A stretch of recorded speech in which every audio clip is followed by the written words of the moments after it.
అయితే జోగి రమేష్ పేరే ఎందుకు ప్రస్తావించాల్సి వచ్చింది జనార్దన్ రావు? ఉన్నారు కదా చాలామంది నాయకులు రాష్ట్రమంతా ఉన్నారు కదా వైఎస్ఆర్సీపీకి సంబంధించి.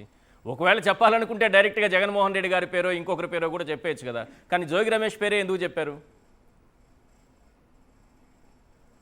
ఆ రోజు జరిగిన సంఘటనలో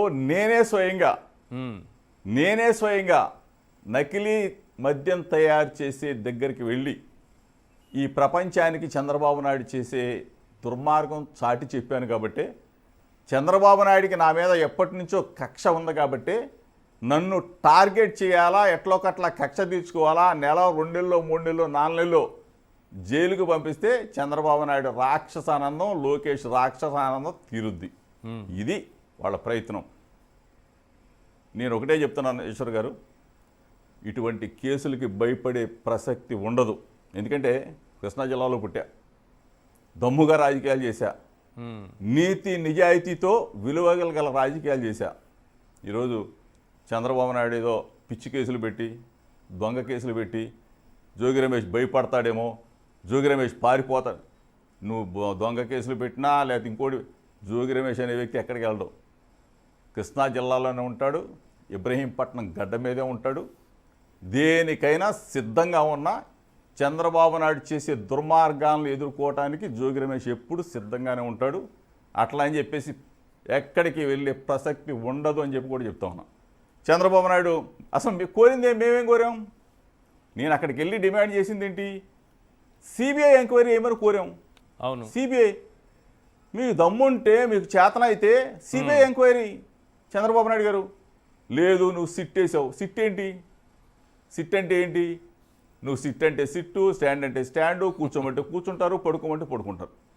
సిట్ అధికారులు కూడా సాక్షి మీడియా ద్వారా చెప్తా ఉన్నా, చంద్రబాబు అనే వ్యక్తి ఇప్పటికి 2 సంవత్సరాలు అయిపోయింది, ఇంకా మా అయితే 2.5 సంవత్సరాలు ఉంటాడు. లోకేష్ అనే వ్యక్తి 2 సంవత్సరాలు అయిపోయింది, ఇంకో 2.5 సంవత్సరాలు ఉంటాడు. మళ్ళీ వాళ్ళ ఇంటికి పోతారు. సిట్ అధికారులు, చిట్టు చీఫ్ గారికి కూడా చీఫ్ ఆయనకి కూడా చెప్తా ఉన్నా, మీరు అధికారులు చంద్రబాబు నాయుడు ప్రలోభానికి లొంగొద్దు, చంద్రబాబు నాయుడు వేసే వేషాలకి మీరు పడొద్దు. మీరు అధికారిగా మీ పాత్రని మీరు విలువలతో, విశ్వసనీయతతో నెరవేర్చండి. అంతేగాని జోగి రమేష్ని అరెస్ట్ చేయాలా, జోగి రమేష్ మీద కేసు పెట్టాలా? మీకు కూడా భార్య పిల్లలు ఉన్నారు. సిట్ అధికారులను అడుగుతాను, మీకు భార్య పిల్లలు ఉన్నారు, పైన దేవుడు ఉన్నాడు. ఏదన్నా మీరు తప్పు చేస్తే పైనుంచి దేవుడు ముట్టికాయలు వేస్తాడు, మీ భార్య పిల్లలు మిమ్మల్ని నిలదీస్తారు. చంద్రబాబు నాయుడు బుద్ధి లేనోడు, ఆ బుద్ధి లేనోడు చెప్తే మీరు చేయడం ఏంటి? ఇటువంటి దుర్మార్గమైన క్రీడలు చేయొద్దని చెప్పేసి సిట్ అధికారులు కూడా వాళ్ళ కుటుంబం కూడా చెప్తుంది.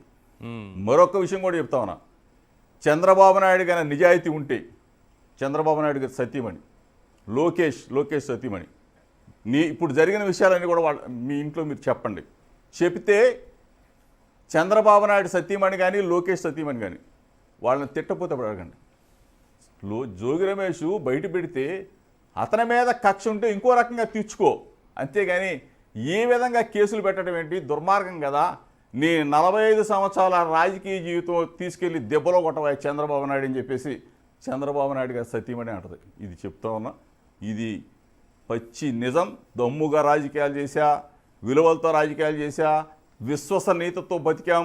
అంతేగాని నువ్వు వచ్చి నా మీద బురదేసినంత మాత్రాన ఈ రాష్ట్రంలో ఉన్న నా బడుగు బలహీన వర్గాల ప్రజలు, ఈ రాష్ట్రంలో ఉన్న నా రక్త సంబంధికులైన గౌడ అన్నదమ్ములు, అక్క చెల్లెమ్మలు, ఈ రాష్ట్రంలో ఉన్న వంగవీటి మోహన రంగా గారి అభిమానులు, రాధారంగా మిత్రమైన అభిమానులు, ఈ రాష్ట్రంలో ఉన్న కోట్లాది మంది వైఎస్ఆర్ కుటుంబ సభ్యులు అందరూ కూడా జోగి రమేష్ గురించి తెలుసు, జోగి రమేష్ విలువ గురించి తెలుసు, విశ్వసనీయత గురించి మరీ ముఖ్యంగా తెలుసు అని చెప్పేసి ఈశ్వర్ గారు మీ ద్వారా తెలియజేస్తారు.